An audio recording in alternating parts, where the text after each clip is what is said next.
I suddenly realized, oh my God, you have been doing all of these things that was actually creating your anxiety because you didn't know you were already safe.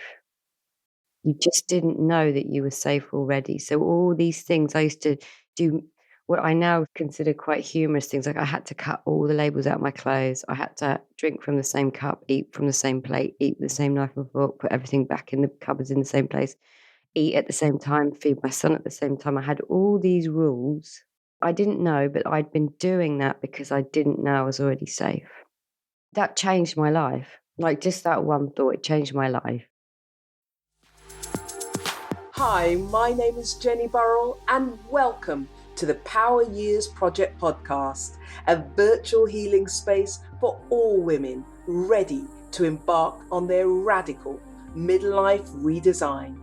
This podcast is ode to all the amazing possibilities still to come, all the life yet to be lived, and how we journey to a truly self-authored life.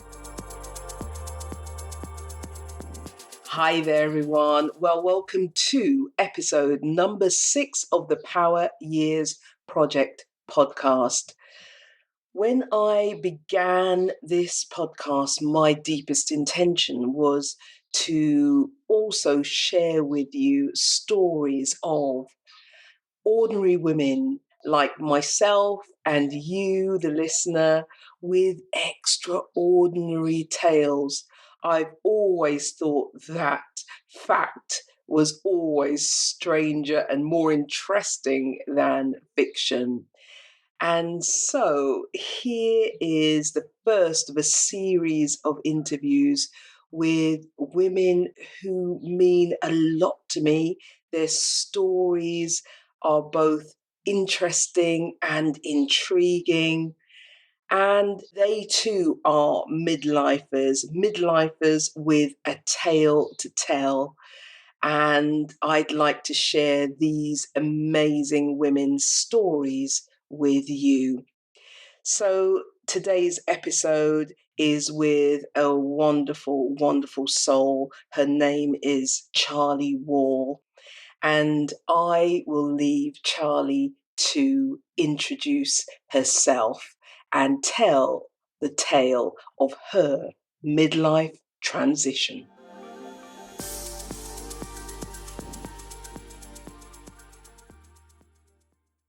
Welcome to the Power Years Project podcast, Charli Wall. Thank you so much, Jenny. Well, I am going to ask everybody who comes on this type of the podcast to tell me about their defining moments in that transition.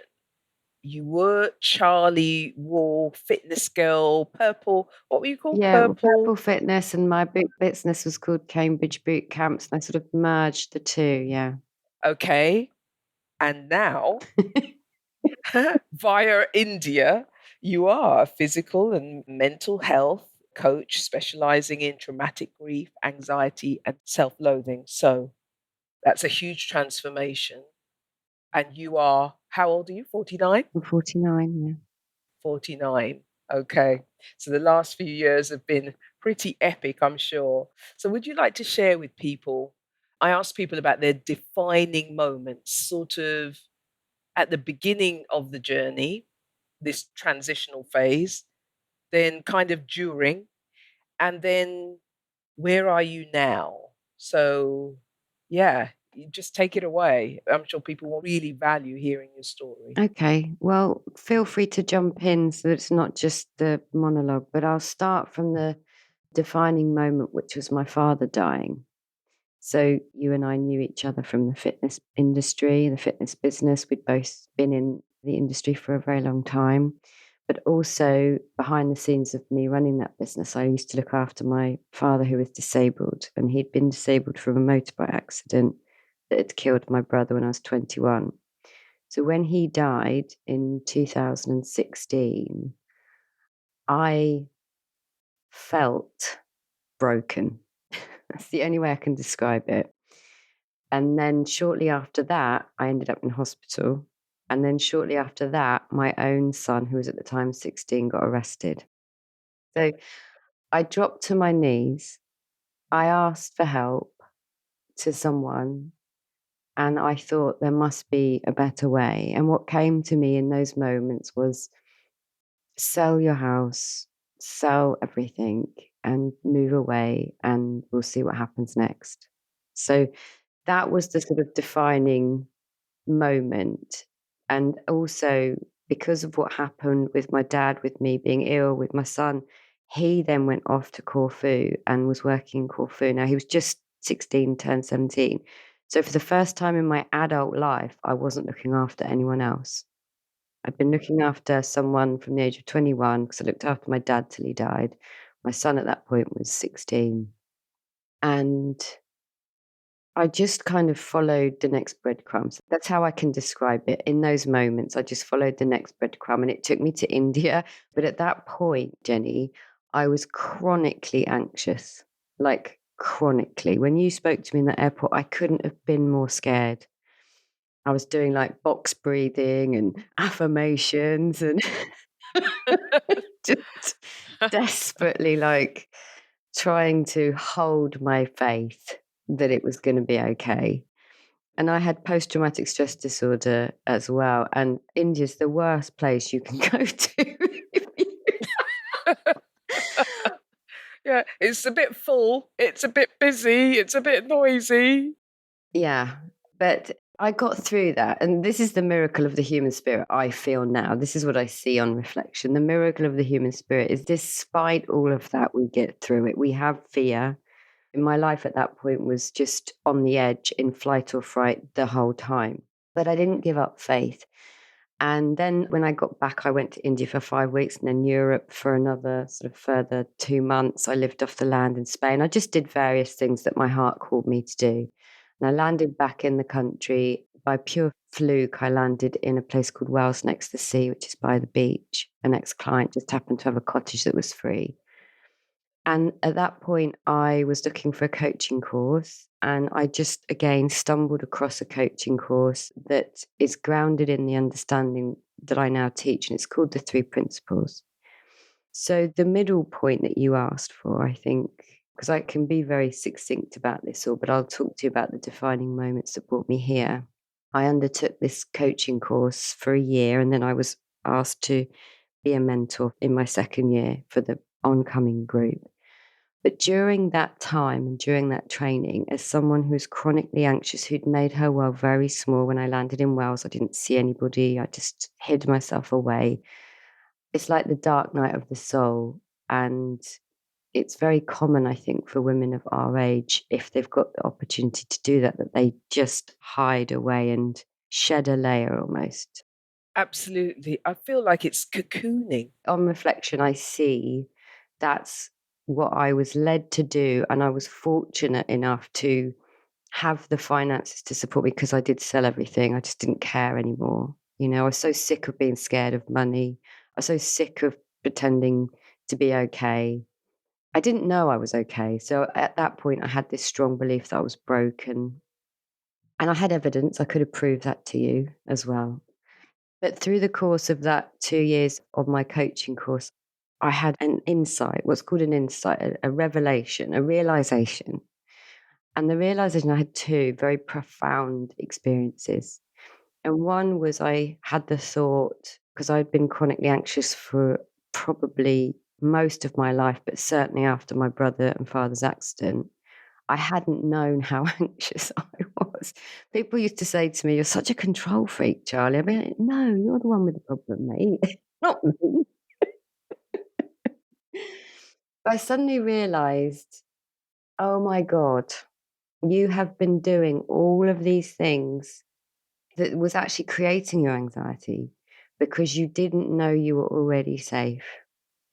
You just didn't know that you were safe already. So all these things I used to do, what I now consider quite humorous things, like I had to cut all the labels out of my clothes. I had to drink from the same cup, eat from the same plate, eat with the same knife and fork, put everything back in the cupboards in the same place, eat at the same time, feed my son at the same time. I had all these rules. I didn't know, but I'd been doing that because I didn't know I was already safe. that changed my life. Like just that one thought, it changed my life. Charli, I'm going to stop you right there for the listeners because what you said there just needs repeating. You didn't know that you were already safe. That is such a powerful statement. And when we are able to rest in that, literally life is transformed, isn't it? Life is transformed. So, yeah. And please continue. Sorry, but I just wanted to just hold that moment for a second. Yeah. No, I don't blame you. It was an incredible moment. And you're right. It felt like to me, this is my life had been for all those years, certainly post the accident that changed our family's trajectory, was I'd been holding on to a tightrope for dear life for years. And what I realized in that moment was I just had to let go and I was held. I just had no idea that that was true. Yeah. And it was funny because all the years that I knew you, I knew this story about your brother and your father because every year post on the anniversary or maybe his birthday, Yeah, the anniversary, July the 2nd, yeah. and you would tell the story every year. And so, although I didn't have the knowledge that I have now, I could see that you were still deep in that trauma. There was something hugely unresolved there. Yeah. So, what happened in India? Well, the irony is, Jenny, I went to India to find myself, to find my peace, to complete my yoga teacher training, my 200 hours. But I was so anxious. I was so in my head, I couldn't hear anything. And what actually happened was I put my head down and kept going and kept going and kept going and completed the 200 hours, but I didn't get anything from it that I see now. I got very stressed and it kind of kept me in my obsession about movement and exercise and weight because we would exercise for 5 hours a day. It kept me in that state of mind. What happened after that, when I came home after however many months I was away, one of my ex boot camp women, this was before my realization, said to me, I was still crying, still very tearful, very, very just not in a great place. And she said to me, Charlie, stop looking outside. It's always been within you. It's always been you. And I remember that moment as well as being like, that's what I went to India for, and I didn't hear it. And then here I am at home. Well, not even my home anymore because I'd sold everything, but I'd gone back to Cambridge. Somebody reaffirmed what the wise old sages for years have been saying, which I sort of heard in India, but not really. And I heard it. And then it was reinforced from the coaching course that I did. And then it just kept being reinforced to me. You have got this. It's within you. And those insights came from within me. And as I saw that deeper and deeper, and it transformed my relationship with myself, my anxiety, my grief, my PTSD fell away, then everything changed. Everything changed. What does everything mean? Can you give an example? Yeah. So I no longer care about my weight. Hallelujah. I no longer care what I eat. I am now postmenopausal. So that transition was also happening. Perimenopause, I believe, started before my dad died because of the stress, all that stress that I carried around that relationship and caring for him. I no longer really own anything and I don't care. I'm no longer driven or fearful of money. I've relaxed into who I am. I've sort of shed this layer of conditioning into who I think people want me to be. I'm just myself. And the more I'm myself, the more I attract people to me. I'm not frightened anymore of people or life or doing things like this Yes, yes. or any of it. I see it as an adventure because my life is no longer scripted.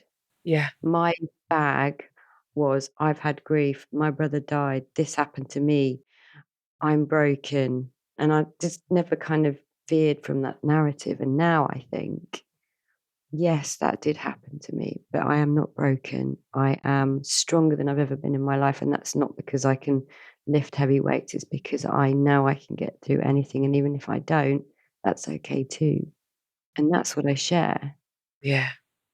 And do you remember when I was speaking to you the other day when we were outside the shop, and I said, "Oh yeah, I could have told you that."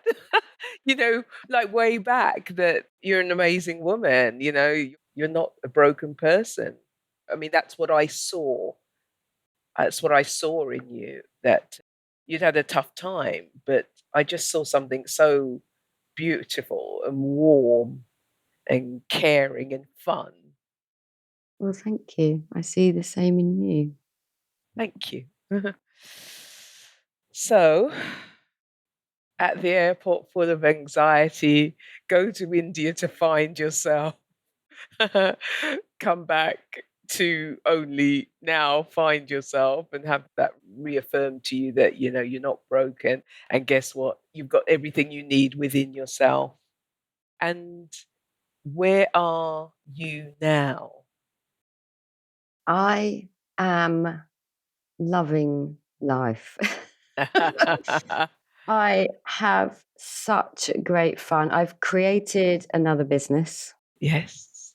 I coach from this understanding that transformed my life, and I have a community of women who pay to be in my community in a sort of monthly membership, and I do group coaching, group packages, one-to-one. I do retreats. Well, I will be doing them again when we're out of lockdown, because at the time of recording, we're still in some sort of lockdown.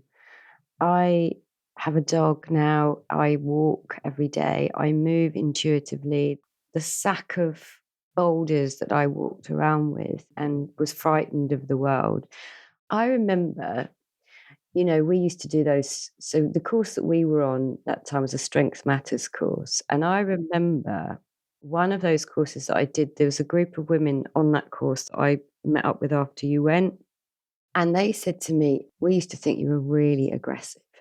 And that's potentially how I came across, because I was so anxious. I didn't want to talk to anyone. I just hid away, at the side of the room. But what I didn't realize was I was coming across like, go away. I was just scared. I was just absolutely petrified. So having you there, I remember thinking, oh my God, a person I know who likes me, Ah, But I don't feel like that anymore. I don't feel like I'm closed. I feel like my heart is open and I can be anywhere and not be afraid of social situations or showing up or telling the truth. I tell the truth. I didn't used to. In my boot camp days, my fitness days, I had issues with smoking. I had issues with drinking wine. I had issues with relationship issues. And I kept all that hidden. And I had this sort of mask that I was ashamed of. I had this persona, Charli Wall. Yeah. oh yeah, and I mean, some people listening to this will be from the fitness world, and I think this is a huge thing in the industry. It's the lies. It's the lies, and acting or feeling as if you have to act as if you've got all the answers and you're doing it all perfectly. What a rod we make for our backs.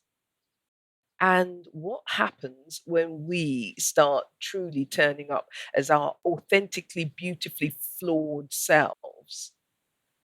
This work could be something so much deeper, something so much more. If only when we began this journey, we were also taught to show up as our real selves. Do you know what? I think there's so many people our age who are still in the wellness space who are now starting to feel really uneasy about the lies as part of this world of wellness. And I think a lot of people, the worm is starting to turn, and women who previously wanted to project a persona of perfection are now starting to just let go of the sack of boulders, let go of that outrageous weight of perfection. Yeah. And the moment when our education also includes how to show up as your authentic self, that moment can't come soon enough. Because to tell you what, we have been taught that the clients will respond to us as modeling perfection. And guess what? I mean, we both know the clients respond and people respond actually to our authentically flawed human beautifulness. Yeah.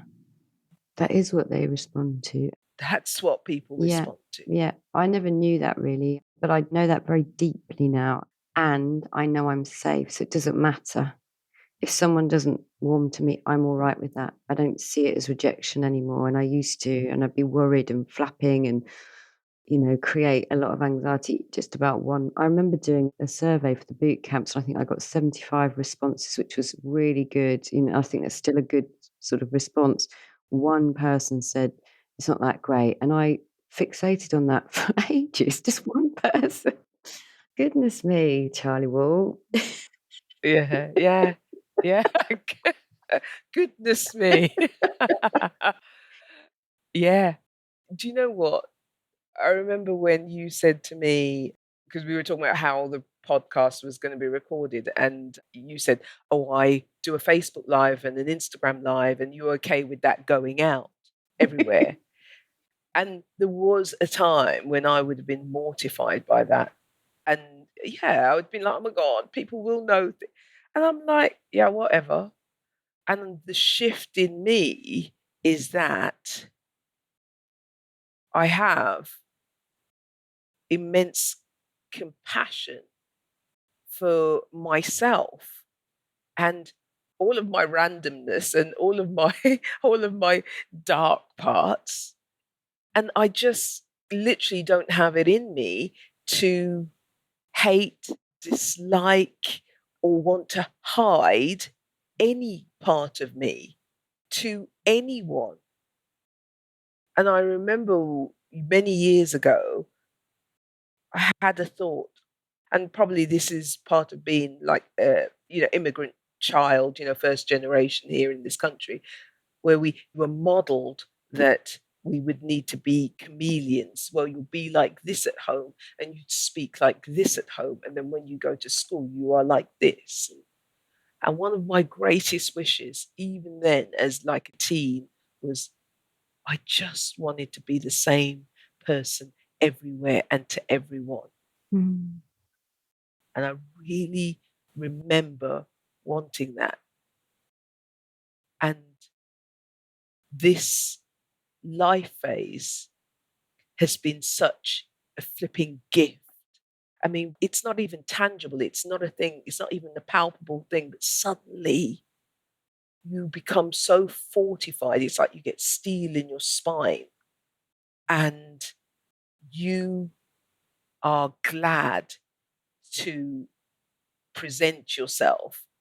Not only glad, but it's almost like a non-negotiable. I must be me. I must be me. And I won't be cowed or shamed into hiding or feeling shame about parts of myself and parts of my life and parts of my history. All of that has brought me to this place. And this place is a place of deeper understanding. And that's got to be a good thing. That's absolutely my experience for different reasons. The chameleon, I remember being, when I was an addiction specialist at Addenbrooke's Hospital, I set up the service there. That was very small then. I was drinking. I started to drink heavily. It was a very difficult job. And I was known as Charlotte there because Charlie, as a drug and alcohol counsellor, is cocaine, right? So they were like, no, you can't be called Charlie. Oh, So yeah. I was Charlotte in that job. And then I ended up quitting and I did my PT training. And I thought, I know, I'm going to leave Charlotte, the drinker, behind and become Charlie, the fitness person. And I remember thinking that and creating this different persona where I wanted to leave Charlotte behind. And what I have experienced over the last 4 years is I am both, and I can be perfect and messy and human and flawed and all of it. I can be all of it Yes. and be okay. And I, like you, have compassion for all of those parts of me that was doing the best that she could see to do in those moments to get through, because she didn't know she was safe. And that's what it all comes down to. Yeah. It truly does. It truly does. And when there's that space, and obviously the education that helps you get to that place of compassion, literally you can look back on every tricky moment in your life. You know, the times when you behaved less than optimally, the times when you reacted badly and like over the top reactions to simple things, the times when you like almost like betrayed yourself, and you start literally very quickly to be able to just go, oh right, yeah, I see what was going on there, I see what was going on there. And then with that insight, as you said, you get to the place where you say, well, you know what, you were doing the best you could at that time because you hadn't realized that safety. You hadn't realized actually kind of who you are. You hadn't returned to that grounded source version of yourself. That's it. That's it. That is it. I didn't know it was there. I was looking and seeking and searching, and I didn't give up hope. But I hadn't got an embodied understanding of that, and I do now. I see it very, very deeply. I see the mental health in all humans, regardless of how they show up, because I had to see it in me first. Say that again. I see the I see the mental health. mental health in all humans, and I had to see it in me first. I don't buy into other people's stories that they're broken, because I know that they're not. As I'm a student of compassionate inquiry, I wanted to know whether you had been watching the series with Gabor Mate that's on recently. I've signed up for it. I was very interested in it, but I've been really busy, so I've kind of put it. I'm reading The Body Says No at the moment. I have my own experience of research in that area. I haven't watched any of that stuff yet. It started on 2 days ago, I think. Yeah, he's done some amazing Facebook Lives. Yeah, it's been wonderful. So, do you have a message for your fellow midlife women who are possibly at that sticky point,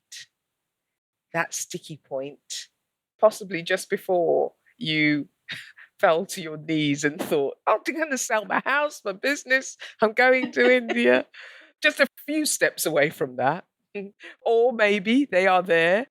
I mean, do you have any words of wisdom for women who feel they're in a tight spot now? A tight spot now, that earth moving under their feet, that feeling of real discomfort, feel like a tsunami's coming. I think we've all kind of been in that place. What would you say to that person? Well, I've been there. You're not alone, and there is magic on the other side of that discomfort. You just have to walk through it and ask for help, which of course is available, but have courage and faith that your intuitive nudges are pointing you to something incredible. Have faith, because it doesn't have to be like this. There is an easier way, which is what I said when I fell to my knees. There has to be an easier way. I knew it, and I just trusted. And there were little nudges, and I trusted them. It's that old saying, isn't it? I couldn't see the whole staircase, but I just took the next step, and I trusted that it would open up, and it did. And I'm not an extraordinary woman. I'm a normal human being. So if you can find hope in that, then you and I have both gone through that the uncomfortable discomfort, life in your face. There are two beacons of hope here. Yes, absolutely. Yeah. I never gave up hope. I never gave up hope. Like you, it was like, there's a different way to live here. There is a different way. Well, it has been a wonderful half hour spent with you.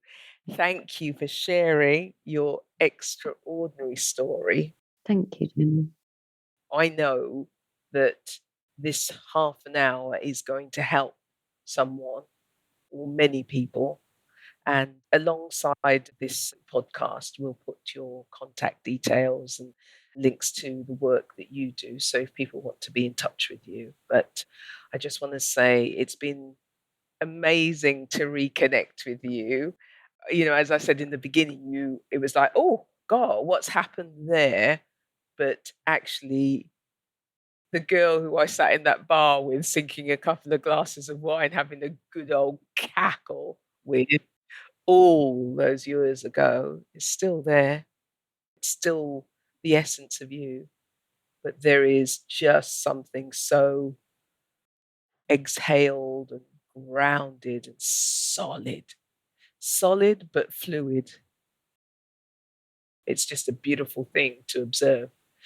Often when, I've got to do work and I can feel it becoming less and less now, but something like this previously might have made me stressed. I'm using a brand new piece of technology. It's like, da, da, da.